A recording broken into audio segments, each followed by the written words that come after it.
जगत पावनी श्री गंगा मैया,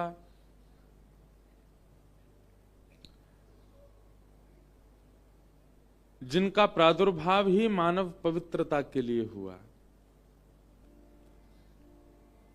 पर जिस मौसम में अभी हम लोग बैठे हैं, कभी ना कभी गंगा जी के प्रति भी भय आ जाता है कि कैसे नहाएं भैया, इतनी सर्दी पड़ रही है। ठाकुर जी ने मन में विचार किया कि हमने गंगा जी को प्रकट किया कि इससे मानव पवित्र होगा, लेकिन शीतकाल के समय पर लोग गंगा जी को देख करके भी घबरा सकते हैं। अत्यंत पवित्र श्री गंगा जी के प्रति भी भय उत्पन्न हो सकता है। और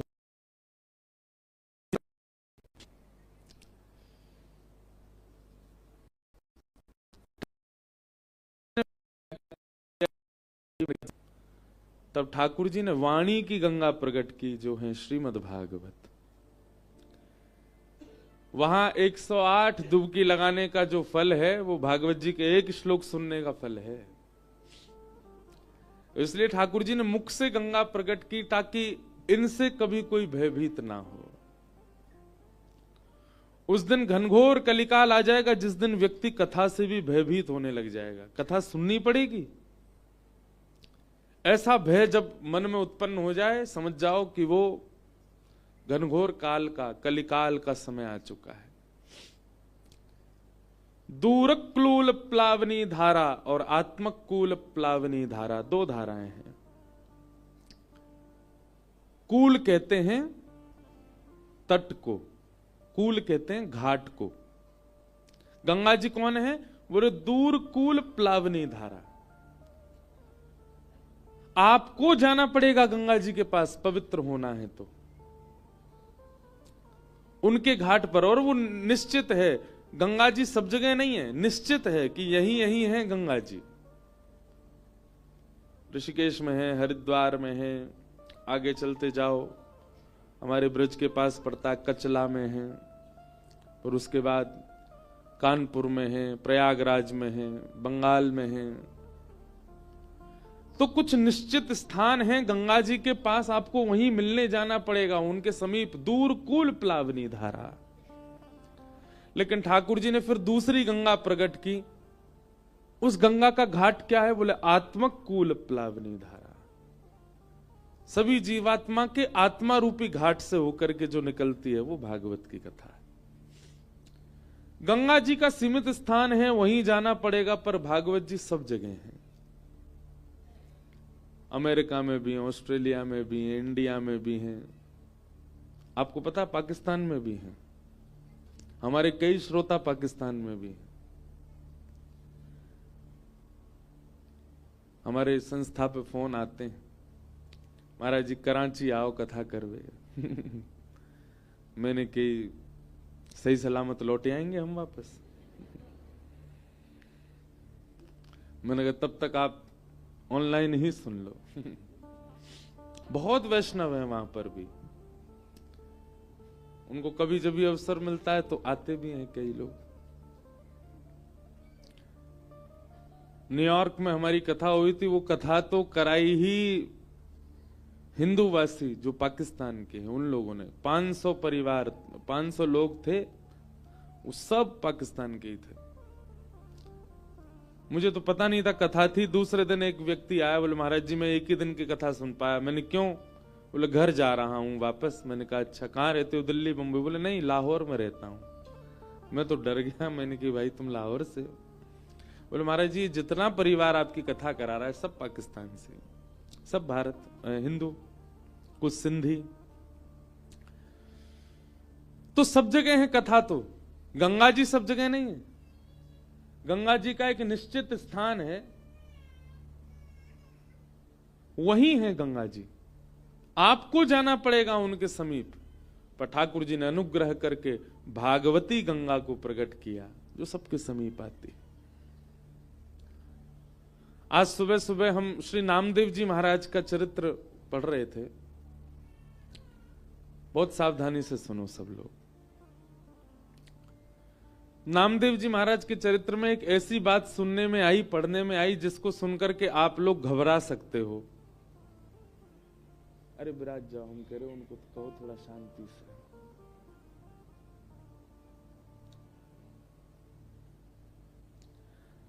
क्या बता रहा था मैं? नामदेव जी के चरित्र में एक ऐसी बात पढ़ने में आई, मन को तो बहुत अच्छा लगा, लेकिन मन में एक बात आई कि ये बात कथा में अगर कह देंगे तो श्रोता सबरे डर जाएंगे हमारे। लेकिन आज सुबह सुबह गंगा जी के तट पे जब पढ़ने में आई है तो फिर इसका मतलब गंगा जी की ही आज्ञा है कि कथा में सुना दो। ध्यानपूर्वक सुनिएगा जितने लोग बैठे हैं। अगर आप वास्तविक वैष्णव हैं तो आप भयभीत नहीं होगे, और ऐसे घूमते फिरते आ गए हो कथा में तो जरूर डर जाओगे। नामदेव जी महाराज कहते हैं विश्व में सबसे बड़ा अपराध क्या है? तो नामदेव जी कहते हैं हरि कीर्तन चल रहा हो, हरि कथा चल रही हो, सत्संग चल रहा हो, भगवत संबंधी कोई समाज चल रही हो, और आप उसमें आए और बैठ करके चले गए, उसकी पूर्णता तक भी प्रतीक्षा नहीं की। बोले इस अपराध की भरपाई कोई नहीं कर सकता, ये सबसे बड़ा अपराध है। अगर आप किसी सत्संग में, हमारी कथा की नहीं कह रहे, कहीं भी अगर पहुंच गए हैं, प्रयास कीजिए कि उसकी पूर्णता पर ही जाइए, उससे बीच में नहीं उठना चाहिए। या फिर कोई कीर्तन प्रारंभ कर दें, जैसे किसी की फ्लाइट है, किसी को बेचारे को जाना है कहीं पर। हमारी कथा में तो बहुत सारे बेचारे लोग ऐसे आते हैं, उनको पता चल जाए कहीं कथा है तो पहुंचते हैं, कहीं से भी आते हैं। अब उनका कभी इमरजेंसी आ गई, जाना है, वो कथा में बैठे हैं, तो प्रतीक्षा करो कि कोई नाम धुनी हो जाए, कोई कीर्तन हो जाए, तब आप क्षमा मांग करके, प्रणाम करके, और ये वचन दे करके जाइए अगली बार आएंगे तो फिर विश्राम तक रुकेंगे, तब जाओ, बीच में नहीं जाना चाहिए। नामदेव जी कहते हैं बहुत बड़ा अपराध है, ये नामापराध है। इस अपराध से होगा क्या? भजन धीरे धीरे कम होने लग जाएगा, भक्ति धीरे धीरे घटने लग जाएगी, भगवत प्रेम जो आपके चित्त में थोड़ा बहुत भी है वो धीरे धीरे समाप्त होने लग जाएगा। वैष्णव के लिए तो ये सबसे बड़ा अपराध है। वैष्णव को पाप से डर नहीं लगता, वैष्णव को अपने द्वारा किए गए किसी दूषित कर्म के मिलने वाले फल से डर नहीं लगता। वैष्णव को सबसे बड़ा भय इस बात का कि ठाकुर जी दूर ना हो जाएं। और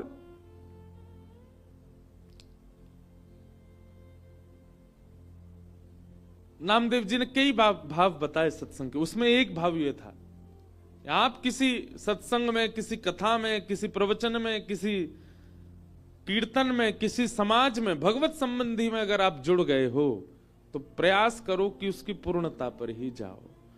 और यदि पूर्णता में नहीं जा सकते तो संकीर्तन कीर्तन का कुछ विचार करो कि वो प्रारंभ हो तब जाओ, और फिर क्षमा मांग के जाओ कि अगली बार हम पूर्ण सुनेंगे। दूसरा अपराध वे बताते हैं, जो सत्संग कर रहा हो, जो भजन कर रहा हो, जो संकीर्तन कर रहा हो, जो कथा श्रवण कर रहा हो, उसके भाव में विक्षेप किसी के द्वारा डालना, यह भी एक अपराध है। कोई कथा के प्रति रुचि रखता है, श्रवण करता है, कीर्तन करता है, और आप अगर उसको रोकते हैं तो इससे भी भजन भाव कम होता है। ठाकुर जी को बहुत बुरा लगता है। किसी के भजन में, किसी की कथा में विक्षेप मत बनो, किसी के भजन में, किसी के तप में विक्षेप मत बनो। इन सब भावों का अपराध, वैसे हम जीवन में जो कुछ भी करते हैं, हमारे कर्मों का फल हमारा कर्म ही हमको देता है, परंतु भगवत संबंधी कार्यों में जब हमसे अपराध बनता है तो फिर दंडित ठाकुर जी करते हैं। क्योंकि एक बात बताऊं बंधुओं, कथा के श्रोता आप नहीं हैं, कथा के श्रोता ठाकुर जी भी हैं। ठाकुर जी भी पंडाल में आते हैं कथा श्रवण के लिए, और अकेले नहीं आते, सब परिकर, सब परिवार आते हैं ठाकुर जी। और जब कोई विक्षेप डालता है तो कहीं ना कहीं ठाकुर जी के भाव में भी विक्षेप होता है, ठाकुर जी को वो अप्रिय लगता है। नामदेव जी महाराज ऐसा कह रहे हैं। एक और बात कहते हैं, क्या? अगर किसी की रुचि नहीं है कथा में और आप उसको पकड़ करके कथा में ले आए, सत्संग में ले आए, आपने एक दिन उसको कथा में बैठा करके देख लिया, फिर भी उसकी रुचि नहीं बन पा रही है, 2 दिन देख लिया फिर भी उसकी रुचि नहीं बन पा रही, 3 दिन देख लिया फिर भी उसकी रुचि नहीं बन पा रही, चौथे दिन मत लाइए उसको।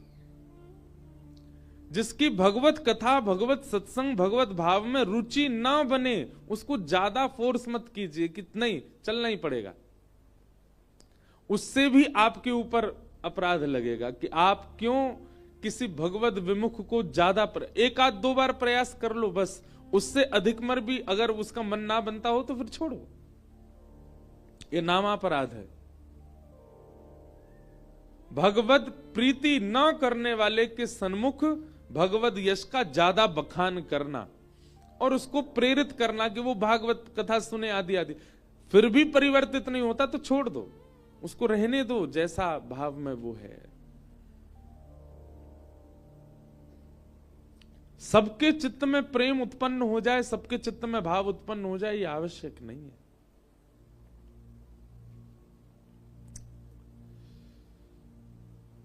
तो ये आत्मकूल प्लावनी धारा है, ये जनमानस के आत्मा के घाट से होकर के निकलने वाली है भागवत की कथा। लेकिन जिनके हृदय रूपी घाट में बांध लगा है, जबरदस्ती वहां नहीं भेजना चाहिए।